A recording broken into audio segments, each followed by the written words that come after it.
¿Qué tal? ¿Cómo está? Nos da mucho gusto tenerle con nosotros en esta clase. Es la número 2 del curso Usos y Costumbres en los Tiempos Bíblicos. Quiero invitarle a hacer una oración para que esta sesión, esta clase también sea de bendición para nuestra vida. Oremos. Señor, gracias Padre por tu presencia entre nosotros. Como nuestro Maestro, Señor, nos gozamos en declarar que así es. Humildemente queremos pedirte que tomes control completo de esta clase, del curso, Señor, en especial en este momento de esta clase. Que las palabras que se han de expresar, Señor, sean dirigidas plenamente por ti para la edificación del cuerpo de Cristo. Gracias, Señor, por esta oportunidad que tú nos das. En Cristo Jesús. Amén y amén. Como lo tenemos en la carátula de la presentación que hemos diseñado para esta clase, como podemos leerlo, vamos a estar desarrollando de alguna manera, no con la profundidad, con la extensión que tal vez nos gustaría, ¿verdad? Por cuestión de tiempo será algo un tanto conciso, pero estaremos viendo el papel, el desempeño, el rol de la mujer en tiempos bíblicos. Aunque es interesante, nos vamos a dar cuenta de ello, aunque no estamos diseñando un enfoque netamente doctrinal en cuanto al tema, inevitablemente, y de cierta manera qué bueno que sea así, vamos a estarnos remitiendo, vamos a estar haciendo referencia frecuentemente a la palabra de Dios. El curso sí es algo que tiene que ver con la vida cotidiana en los tiempos bíblicos, pero de alguna forma será necesario ver la injerencia de la palabra de Dios en todo este panorama. Nos iremos explicando, creo yo, conforme vamos a ir desarrollando el tema. Pero bueno, así lo hemos titulado, la mujer y su rol, sus desempeños diversos en la palabra de Dios, que podemos ver en la palabra de Dios.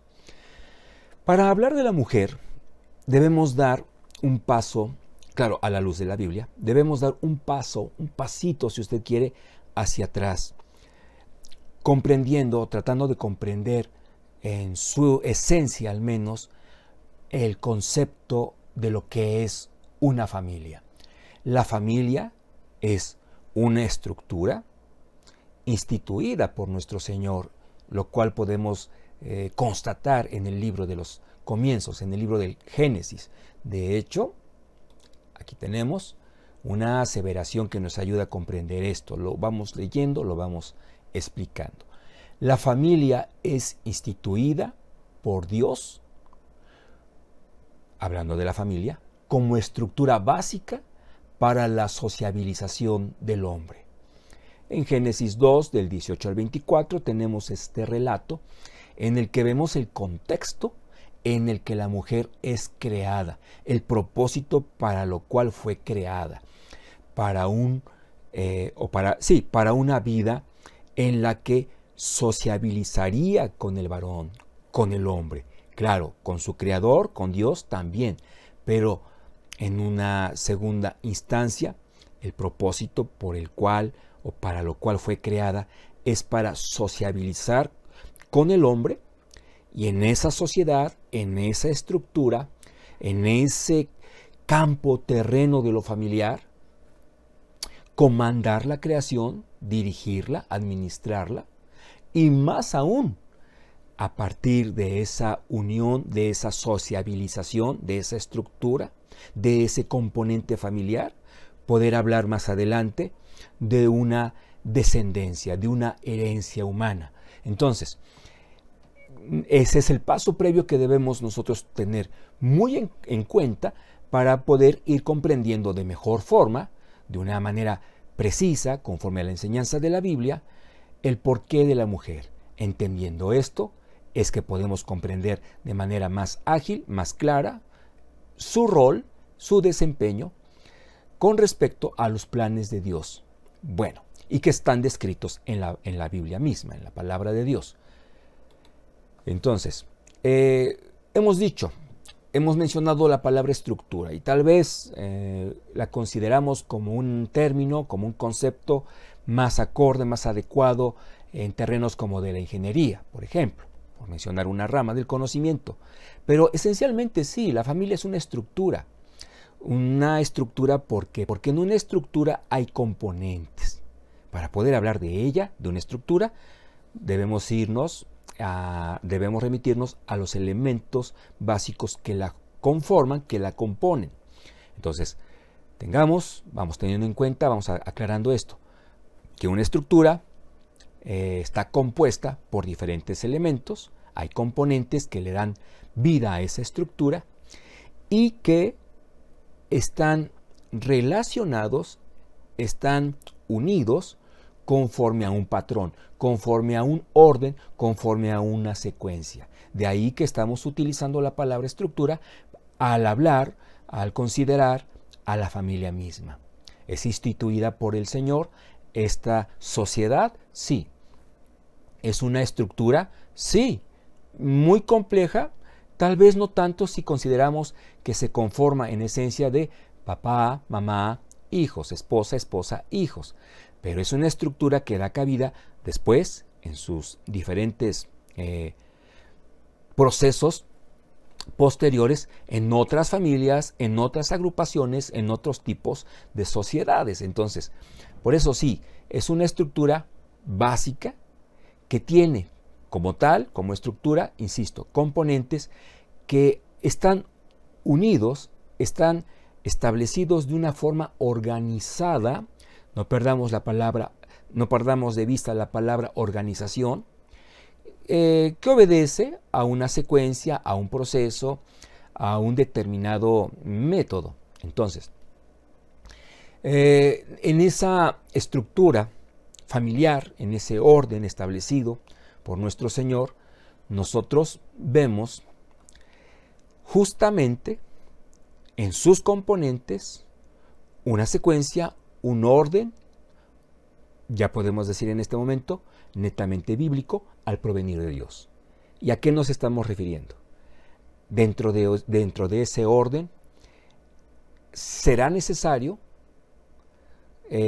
apremiante, tener en claro quién, al final de cuentas, es el responsable de esa estructura en el campo humano. ¿Quién es el responsable de la toma de decisiones? ¿Quién es el responsable de la última palabra? Y nos damos cuenta, leyendo más a fondo la palabra de Dios, que en esa estructura el responsable, la autoridad, por parte de Dios ha sido asignada en el esposo, en el padre, en el varón. Bueno, ese es el contexto en el cual la mujer es establecida, es creada, es establecida. Está diseñada para ser una ayuda idónea para el hombre. Sin embargo, después de la caída, descrita en el capítulo 3 de Génesis, obviamente, vemos una serie de estragos a partir del pecado, a partir de la caída, dentro de los cuales uno muy importante, uno digno a mencionar en este curso, en esta clase específicamente, es que en esa autoridad delegada de parte de Dios a Adán, al varón, ya va a haber en ese proceso una seria dificultad para la mujer. Teniendo al varón como su autoridad, a causa de la caída, la mujer, para esa obediencia, para esa sujeción, se va a ver envuelta frecuentemente en serios problemas por su naturaleza, con la cual fue diseñada, no, la que se distorsionó a partir del pecado. Esperamos habernos explicado en estos elementos básicos. Entonces, hemos querido mencionar esto de manera introductoria por lo siguiente. Actualmente, en varios campos sociales del mundo, hoy día, subrayo, hay sectores numerosos de la sociedad, hablo de diferentes países, que este esquema bíblico es repudiado, no es admitido, no se acepta. Se habla de que la mujer no tiene por qué estar en un nivel de sujeción para con el hombre. Se habla de que este esquema, de que esta estructura es arcaica, va en contra de la naturaleza de los principios humanos, va en contra de los principios humanos, en contra de la naturaleza misma, etc. Entonces, nosotros, ¿verdad? Cuando vemos toda esta protesta a la luz de la palabra de Dios, podemos rascarnos la cabeza tratando de entender qué es lo que está sucediendo. Y al menos una de las cosas que está sucediendo es una falta de comprensión a lo que la palabra de Dios realmente está estableciendo, enseñando en sus palabras mismas, a lo largo de Génesis hasta Apocalipsis, en torno a la mujer, en relación a su desempeño, en cuestión a los roles que debe o puede desenvolver en la sociedad. Entonces, vamos a ver dos pasajes de la palabra de Dios. El primero de ellos es Génesis 16, del 1 al 2. Checo que se esté viendo bien en su pantalla. Parece que la letra es legible. Voy a permitirme leer lo que dice Génesis 16, del 1 al 2. Vea, esto creo yo es interesante y que tal vez algunos sectores sociales que ven en la palabra de Dios una especie de patriarcado, digamos, porque el patriarcado como tal existe. Aquí el punto es los apellidos que se le han agregado, un patriarcado abusivo, un patriarcado indolente y muchos otros calificativos. Bueno, ¿qué dice la Biblia realmente de esta estructura en el que la mujer juega un papel muy importante para poder ir distinguiendo elementos después, si no secundarios, que brotan de todo esto? Bueno, dice la palabra de nuestro Señor. Dijo entonces Sarai a Abraham: ya ves que Jehová me ha hecho estéril. Te ruego pues que te llegues a mi sierva, quizá tendré hijos de ella. Y atendió Abraham al ruego de Sarai. En otras versiones, como sería la traducción viviente, la internacional, nueva versión internacional, este concepto de ruego está excluido. En la mayoría de las Biblias, aún hablando de las traducciones modernas, aunque, ¿verdad?, pues cambian algunos matices, mantienen el concepto de que Sarai le rogó a Abraham que en esa promesa hecha por parte de Dios para Abraham de una descendencia, con todo y que ya es estéril o era estéril, le establece como consejo, como propuesta, que tenga relaciones sexuales con Agar para que de estas relaciones provenga el heredero, del cual Dios le está hablando a Abraham en esa promesa. Pero obviamente, en un conocimiento básico de la Biblia, sabemos que esta no era voluntad de Dios, no fue nunca la voluntad de Dios. Pero ¿qué tenemos aquí? Tenemos a una mujer que, con todo y que sea en el matiz de una rogativa, le está diciendo al esposo, a la cabeza, a la autoridad, que haga algo, más aún, o peor aún, distinto a lo que tendría que haber observado Abraham. ¿Y qué era? Pues ser paciente. Entonces, vea cómo, por eso hablábamos de que a raíz de la caída, la naturaleza de la mujer experimenta la distorsión que la misma creación también, dice la palabra del Señor, que la creación también fue afectada, todo fue afectado en la creación por culpa del pecado. Entonces, en esa afectación, la mujer, en general lo decimos, tiende a experimentar dificultades, sufrimiento al momento de sujetarse a la voluntad de la cabeza del hogar. Insisto, esto no es una generalidad, pero sí es una situación común, aún entre hermanas en Cristo. Dicho esto, en un afán de edificación, por supuesto está.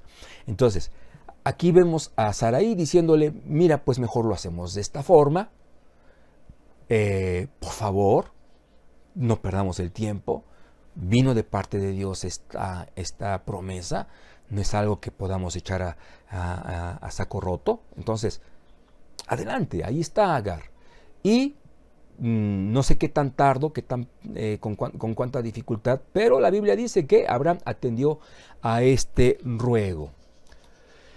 Tenemos otra cita, Génesis 21 del 9 al 10, dentro de la misma situación, dentro del mismo escenario que estamos leyendo, más adelante, dice, vio Sara que el hijo de Agar, estamos hablando de Ismael,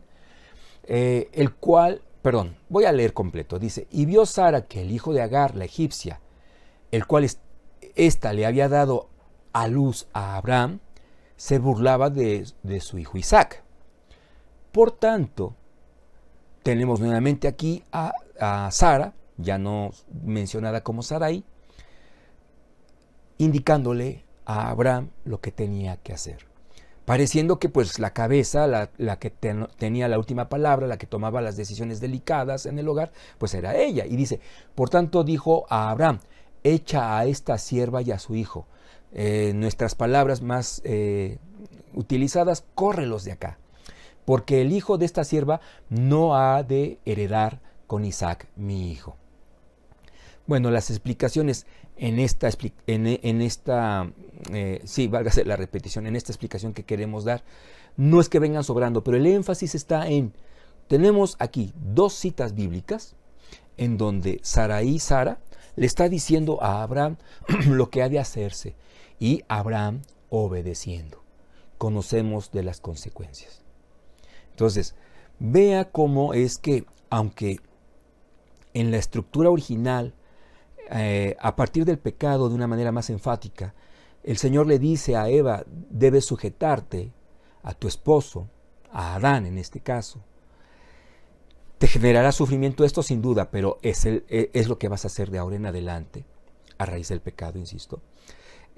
Aunque se trata de un elemento estructural para el mejor funcionamiento de la familia, una instrucción directa hacia la mujer, pues podemos darnos cuenta, aquí estamos hablando del padre de la fe, podemos darnos cuenta de que no era una situación para la mujer tan aceptable, tan fácilmente de tomar en cuenta o de asumir.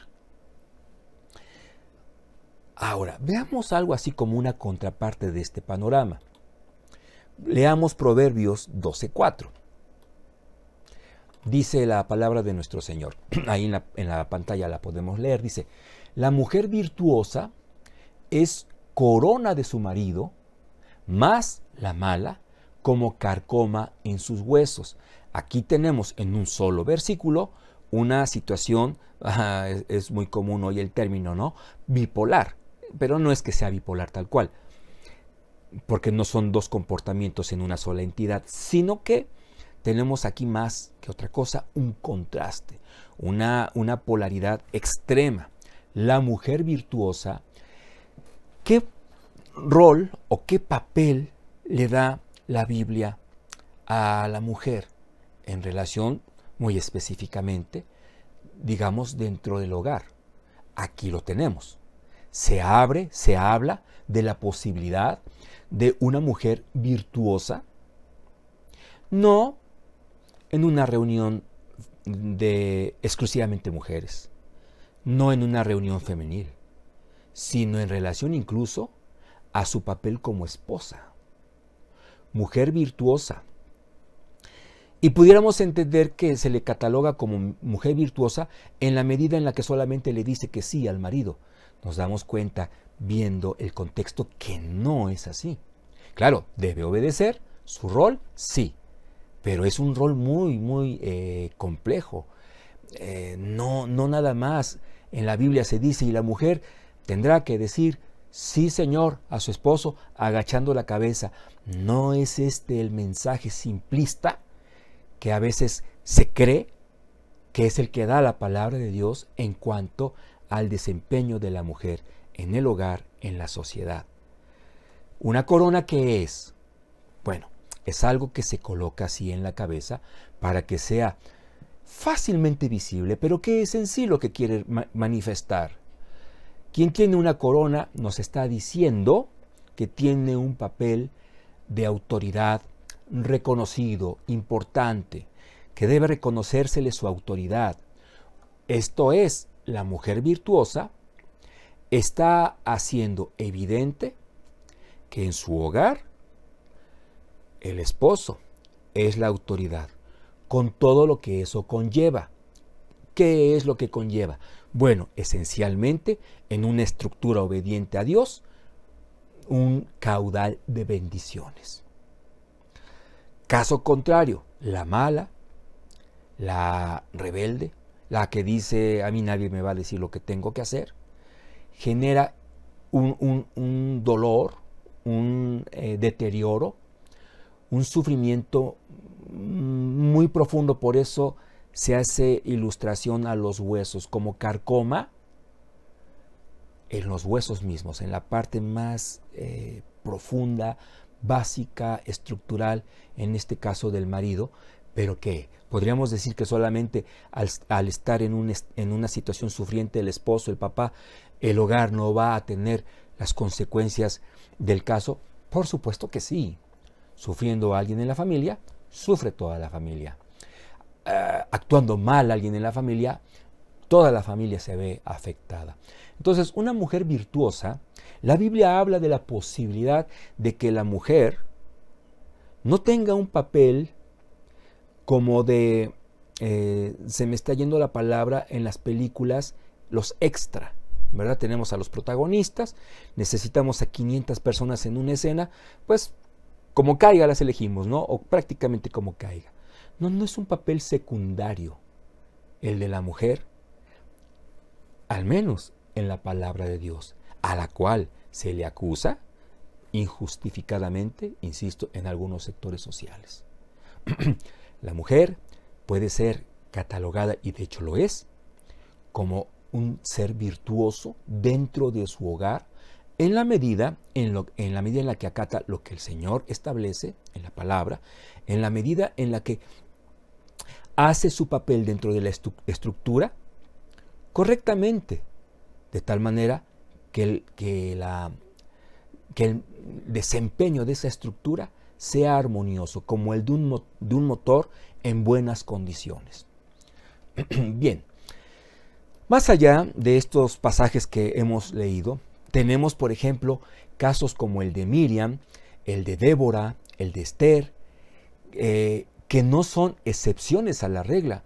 Excepción a la regla si le mencionara yo el nombre solamente de una mujer. Hay varios nombres, hay varias mujeres que fueron, o mejor dicho, desempeñaron papeles de carácter espiritual, liderazgos, mejor dicho, liderazgos de tipo espiritual, de tipo político, de una manera cabal, de una manera acepta a Dios, de una manera que a veces quedaba en relieve comparados estos desempeños a algunos varones no muy fieles. Entonces, vamos de entrada viendo que la Biblia en ningún momento menosprecia a la mujer. Le da un papel, le asigna un papel sufriente, sí, pero también como al varón se lo establece, como también a los hijos en su momento. Hay responsabilidades recíprocas dentro del hogar, dentro de la sociedad. Y la familia es la base de la sociedad. Entonces, le asigna un papel en el cual puede darle honra y gloria a Dios, manifestar virtuosidad, que puede ser aplaudida, ¿por qué no? Como lo dice Proverbios 31, no solamente por la familia, sino la sociedad misma. La Biblia da un papel preponderante a la mujer. De ahí que su desempeño en una vida cotidiana no era una cosa despreciable o que no generara interés, a lo que se le pudiera tratar con indiferencia. Por eso la parte doctrinal es inevitable para poder nosotros considerar por qué la mujer en el desempeño social era de una o de otra forma, lo que se esperaba, lo que se demandaba de parte de ella. Pero entonces, Vamos quitándonos de la cabeza, si es que lo que teníamos, si es que así lo teníamos, que la Biblia, que la palabra de Dios a la mujer la socava, la menosprecia, sí la delimita, pero como al hombre también en algunas funciones. Entonces, no es así. La tiene en un lugar muy particular, e incluso tan particular que ningún varón podría desempeñar, al menos como ella o como ellas, las preciosas mujeres. Ahora, es cierto que en la legislatura, incluso podemos tal vez hacer esto, es cierto que en la legislatura que podemos ver en el Antiguo Testamento, sobre todo, pudiéramos quedarnos con la impresión que las leyes representada, esta casi siempre, ¿verdad?, la justicia, la ley, con una balanza, dos charolitas colgantes, pendientes, pudiera pensarse, sentirse, creerse que al varón se le da más importancia que a la mujer. Si vemos con detenimiento esto, no lo veremos así de ahora en adelante. Vaya, en cada uno, varón y mujer, vemos diferentes responsabilidades, todas importantes, delegadas, establecidas por parte de Dios. En ambos hay papeles a desempeñar con dignidad si queremos agradar a Dios, si queremos obedecer, si queremos glorificar su nombre. Por ejemplo, hablemos de la votación con las autoridades, hablando de la votación que, por ejemplo, en nuestro país, antes las mujeres no podían disfrutar de ese derecho, de esa libertad. Bueno, hasta antes de que la mujer pudiera votar en México, por ejemplo, usted y yo no podíamos responsabilizar a una sola mujer de un mal gobierno, de un mal gobernante, de un mal presidente. ¿Por qué? Porque la responsabilidad solamente había sido asignada a ¿quiénes? Pues a los varones. Luego entonces, en el caso de una nación en la que las mujeres no pueden votar, bueno, si se trata de un mal gobierno, resulta que solamente los varones son los que tendrán que dar cuentas de esa mala decisión. Quiero con esto ilustrar, ejemplificar por qué en algunas legislaturas, leyes en el Antiguo Testamento, nos damos cuenta de que la mujer pareciera que queda relegada. Realmente lo que está sucediendo es que al hombre se le están asignando mayor número de responsabilidades. Entonces, veamos cómo hay elementos que, analizándolos tan solo con un poco más de profundidad, nos vamos a dar cuenta de que Dios realmente siempre ha querido y lo ha logrado, pues es Dios, un Dios justo, ha actuado siempre con justicia. Éxodo capítulo 20, el versículo 12, hablemos de los 10 mandamientos. El primer mandamiento con promesa, estamos hablando del 5. ¿Qué dice la palabra del Señor? Es cierto que en el aspecto espiritual hay un favor hacia el hombre, un menosprecio a la mujer. El mandamiento es claro: honrarás a tu padre y a tu madre. Orden, estructura, sí, primero es mencionado el papá, pero solo por cuestión de que a alguien se le tiene que mencionar primero, en una consistencia, en una concordancia, y siempre en cuestión de orden será el varón. Pero no dice, el mandamiento no dice, honrarás a tu padre y por consiguiente a tu mamá, y de paso a tu mamá, sino que es una obediencia que los hijos le deben a los dos. Entonces, aquí dígame, tan solo con este mandamiento del Decálogo, tenemos de parte de nuestro Dios, una ley en donde se contempla la importancia de mamá, de papá. A propósito, estoy invirtiendo el orden para enfatizarlo.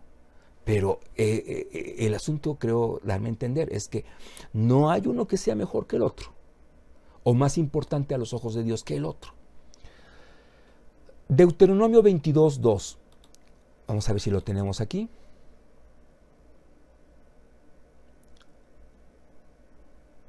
Mire, se nos iba a pasar este versículo. Aquí lo vamos a abrir. Deuteronomio 22:25. Mas si un hombre, estamos hablando de legislación, y vea, mas si un hombre hallare en el campo a la joven desposada, y la forzare aquel hombre, acostándose con ella, morirá solamente el hombre que se acostó con ella. En otras traducciones se es preciso y se habla de un violador. Aquí estamos hablando de alguien que es un violador, vaya. Y vea la consigna por parte de Dios: muerte al violador.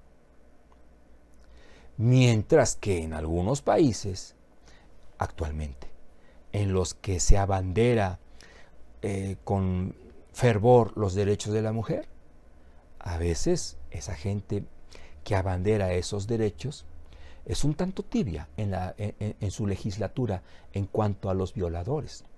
Entonces, no hay pasaje visto en su contexto que realmente hable de una forma artera, gráfica, en contra de la mujer, mencionándola como un ser inferior. Realmente, esta visión de una inferioridad supuesta en la mujer en relación al hombre dentro de este panorama bíblico, tiempos bíblicos, tierras bíblicas, vea cómo tratamos de explicarlo con el siguiente versículo, que es Deuteronomio 22:22. Si fuere sorprendido alguno acostado con una mujer casada con marido, ¿cuántos deben morir? Solo la mujer dice ambos. Ambos morirán. Los adúlteros, los dos deben ser lapidados. El hombre que se acostó con la mujer, y vea, si vamos a hablar de cuestión de orden, aquí a quien están mencionando primero, por eso yo decía que en concordancia la Biblia siempre respeta lo que ha dicho desde un principio, lo que estableció desde un principio, hombre y mujer, y en el castigo, ¿qué? También, hombre, el que se acostó, y dice, y la mujer también. Así quitarás el mal de Israel. Y obviamente, en este momento la mayoría, ¿verdad?, evocamos o pensamos o nos remitimos a Juan capítulo 8. Un pasaje que hace evidente, no pondría en duda que a lo mejor por eso algunos cuestionan la autenticidad de ese pasaje. Pero la palabra de Dios incluye esta enseñanza. ¿A qué nos referimos? El judaísmo. Y dicho esto con el amor que en Cristo nos debemos unos a otros. El judaísmo, estamos en tiempos bíblicos, no hablemos de otro panorama, al menos en este momento, desvirtuó la ley, la legislación. En su momento la aplicaba o la quería aplicar al pie de la letra, por encima del corazón mismo de la ley, cuando lo que buscaba la ley era una proclamación, por ejemplo, de la santidad de Dios, una proclamación del señorío de Dios, una proclamación de la misericordia de Dios, etc.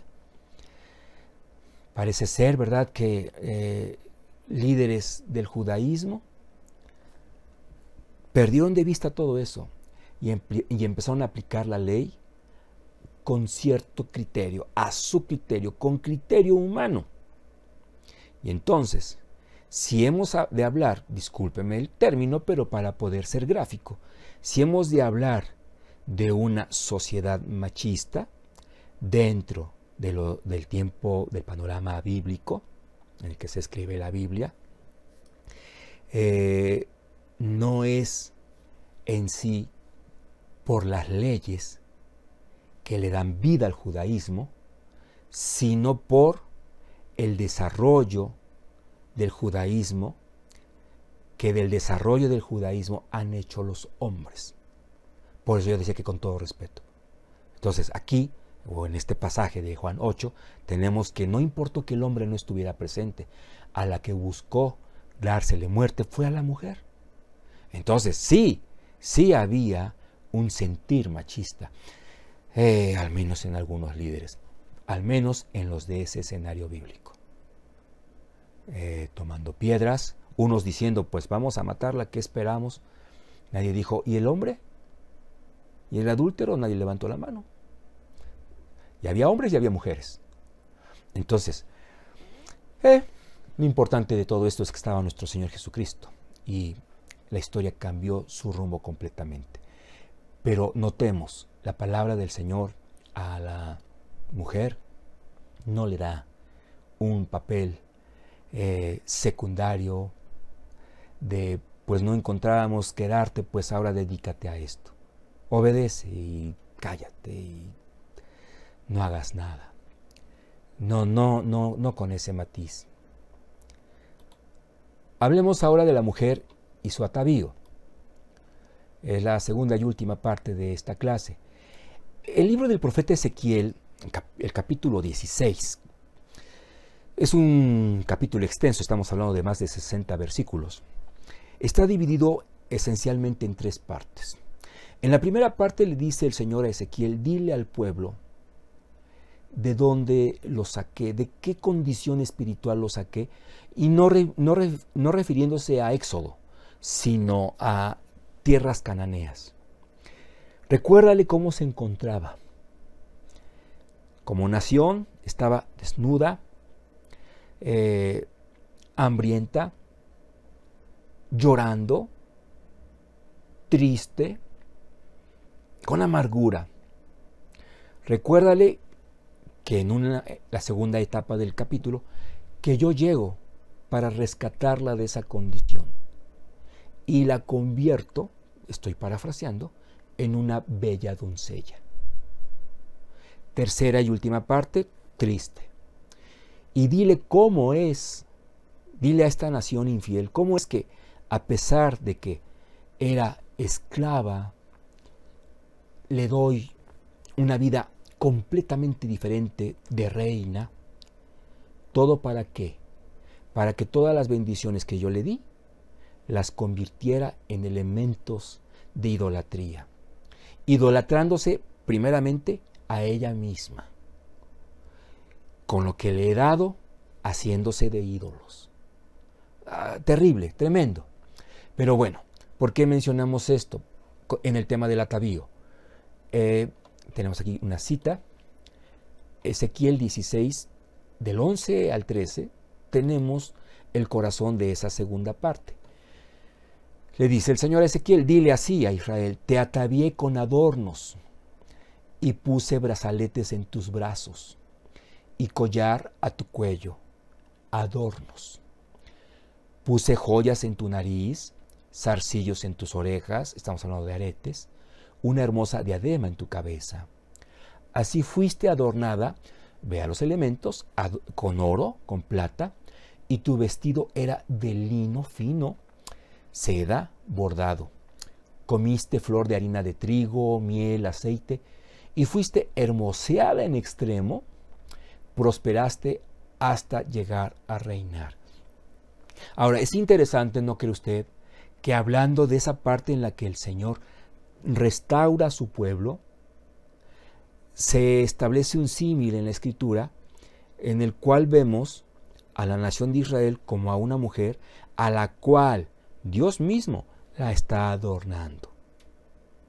El propósito no de esos adornos, porque algunos dicen, sí, y fíjate, el daño que implica tener un collar, porque lo tomaron, lo fundieron y con eso hicieron una estatuilla. Sí, pero el problema no está en el oro. El problema no estuvo en lo que Dios quiso hacer con este adorno. El problema estuvo en el corazón de Israel. Entonces, Definitivamente, y siempre este tema será polémico, ¿no? Hay sectores en la Iglesia de Jesucristo, en la cristiandad, que dicen que una mujer no debe adornarse, no debe ponerse bonita, discúlpeme la expresión, pero creemos en lo personal que la Biblia lo que condena es diríamos tres cosas: la ostentosidad, que al final de cuentas estaría reflejando una condición del corazón. No puedo presumir situaciones, virtudes, valores, situaciones del corazón. Bueno, pues entonces que mi lucimiento sea en lo externo. Voy a exagerar, si puedo tener un collar, me voy a poner 20, exagero, ¿no? O sea, contra de eso está en contra del Señor. La palabra no está en lo absoluto de acuerdo a todo eso. Decoro, que sea con decoro. Porque sí, podríamos hablar de una vestimenta tal vez no ostentosa, pero que se va al extremo. Es decir, en la escasez de la vestimenta se esté perdiendo el decoro.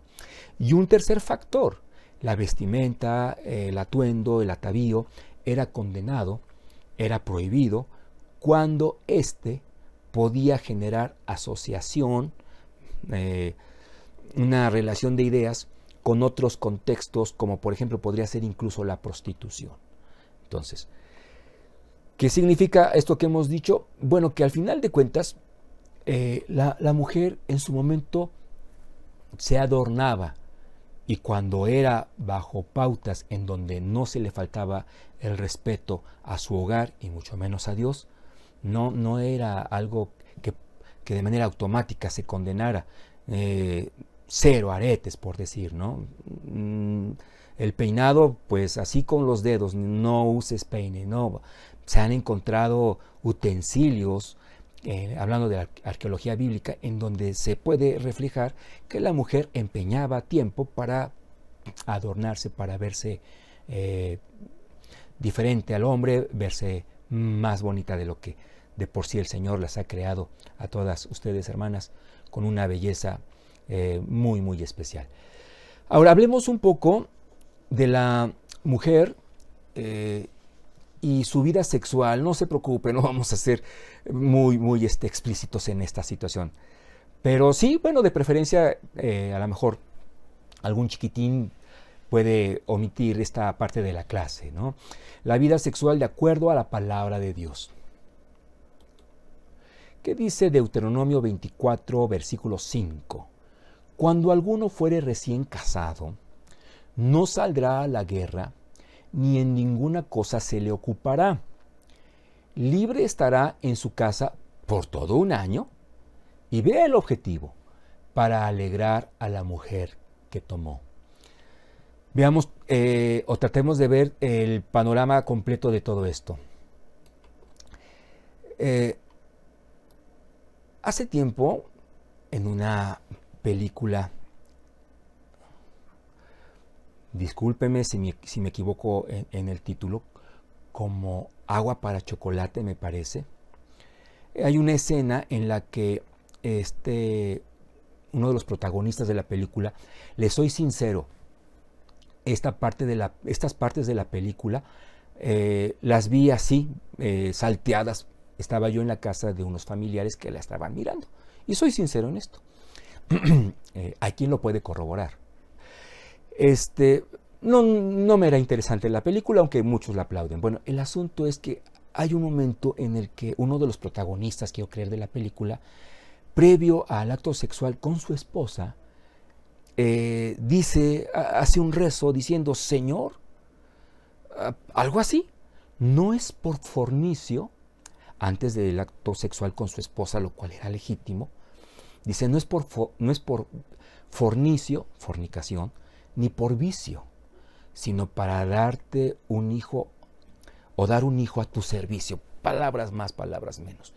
Con esto, ¿qué quiero decir? Que ha habido tiempos en la historia de la humanidad, ha habido sectores de la sociedad que han considerado, nacieron creyéndolo así y murieron creyéndolo así, que el acto sexual es una situación bochornosa, de lo que no se debe hablar, etc. Y claro, no es algo que debemos estar mencionando a los cuatro vientos. Es una situación de intimidad, pero no de vergüenza, siempre y cuando se desarrolla en el ámbito que Dios estableció para eso. ¿Cuál es? El matrimonio. Punto. Entonces, este hombre pues estaba exagerando en la postura con la que estaba por unirse a su esposa, ¿no? Y lamentablemente eso refleja lo que lamentablemente mucha gente cree, y algunas lamentablemente van a seguir creyendo, ¿no? De que pues es como un acto que pues ni modo, tenemos que hacerlo porque pues debe haber hijos, y más o menos así, ¿no? Ese vendría siendo el enfoque. La palabra de Dios a la vida sexual, aquí estamos enfocando netamente a la mujer, o principalmente a la mujer, lo plantea como algo precioso, como algo valioso. Vea, decíamos en este versículo, el recién casado tenía el permiso durante todo un año de no salir a la guerra y, atención, ninguna otra cosa que le ocupara y que le distrajera, con tal de estar libre para alegrar a la mujer. Ahora, uno diría, bueno, pero se le puede alegrar de muchas maneras, sí, pero el término con el que se concluye, que es que tomó, da un panorama todavía más preciso. Y entonces tenemos también en el contexto como David manda a Urías a la guerra con tal de que todo lo que ya sabemos en cuanto a su pecado. Pero ahí está. Vea, hablando de esas balanzas, de esos platillos en la balanza, vea aquí a quién se le está dando prioridad. Pareciera que el premiado es el hombre, no vas a trabajar, no vas a la guerra, pero vea el objetivo en la segunda parte, en la concluyente de este versículo. El objetivo es para que alegres, para que hagas feliz a tu esposa. Entonces, pues yo aquí no veo a un Dios que le dice a la mujer, tienes que obedecer, cierra los ojos, aguántate. No, son mensajes equivocados los que podemos llegar a tener en cuanto al enfoque que Dios le da a la mujer. Tenemos esta ilustración ya para ir concluyendo, se está terminando el tiempo. El libro de El Cantar de los Cantares, hay tres enfoques básicos. Hay quienes dicen que enfoca netamente la relación de Cristo y la Iglesia. Otros que dicen que no, tenemos que alegorizar, que se trata de un relato entre un varón y su esposa. Y hay una postura, digamos, tal vez más equilibrada, que dice que de ambas enseñanzas o de ambos enfoques podemos obtener una enseñanza. Aquí el asunto es que cuando se habla o leemos Cantar de los Cantares, nosotros cuando leemos algunas expresiones de la doncella, de la esposa, nos damos cuenta de la postura, vamos a decir así, que asume la Biblia en torno a la mujer, específicamente la mujer, en la vida sexual. Y vemos a una mujer, hablando de Cantar de los Cantares, que toma iniciativas, que es creativa en esta situación con su esposo, que lo disfruta, incluso con otras mujeres, que lo presume. Entonces, pues no creo que tengamos de dónde tomarnos para decir que el Señor desprecia a la mujer en la Biblia. Si ha habido un maltrato hacia ella, no nos apartamos, pero no es por mandato bíblico, sino por una mala apreciación de las leyes, de la legislatura que en la Biblia encontramos, y que cuando las vemos con lupa, estas leyes, nos damos cuenta de que esencialmente en todos los casos se buscó justicia, se buscó darle dignidad. Nuestro Señor Jesucristo en su ministerio terrenal lo avaló, reforzó todo esto. Bueno, ¿qué era un día normal o cómo era un día normal para una mujer? Por eso cerramos con esta ilustración. Pues era de alguna forma fácil detallarlo, o es fácil detallarlo. Alimentar a los hijos, desde el más bebé hasta cierta edad. Hablamos tal vez de la adolescencia, cuando ya el niño podía incluso ayudar en la cocina a preparar alimentos, sobre todo las mujercitas, las jovencitas. O sea, cuidar de la alimentación de los hijos, enseñarles a caminar, no como ahora, ¿verdad? Que a lo mejor eso lo hace otra persona en una guardería. Aquí eran las mujeres esencialmente las que lo hacían. Mantenerlos limpios, ayudaban en la siega, elaboraban la ropa de la familia, a las niñas, como ya lo dijimos, les enseñaban a cocinar, y cuando pensamos en un Timoteo, nos damos cuenta de que también estuvieron muy involucradas en la enseñanza espiritual de sus pequeños, de sus hijos. Hermanos, muchísimas gracias por el tiempo que han invertido en esta clase. En verdad se les agradece. Vamos a orar para concluir. Si Dios permite, la tercera sesión también nos va a arrojar datos interesantes. Vamos a orar. Señor, en el bendito nombre de Jesús, te damos gracias por este tiempo. Un tiempo que tú nos has concedido para, viendo tu palabra, darnos cuenta, Señor, que eres un Dios justo, un Dios lleno de amor, y que amas a tu creación, que amas tanto al hombre como a la mujer. A los dos les has dado desempeños complementarios, interesantes, dignos, cuando son hechos por ti y para ti. Señor, bendito seas por ello. Gracias, Padre, porque esto nos compromete, nos responsabiliza a ajustar algunas perspectivas que pudiéramos haber tenido, distintas a lo que tú nos muestras en tu palabra. Gracias, Señor, por todo. En Cristo Jesús. Amén. Que el Señor le bendiga. Un fuerte abrazo. Hasta pronto.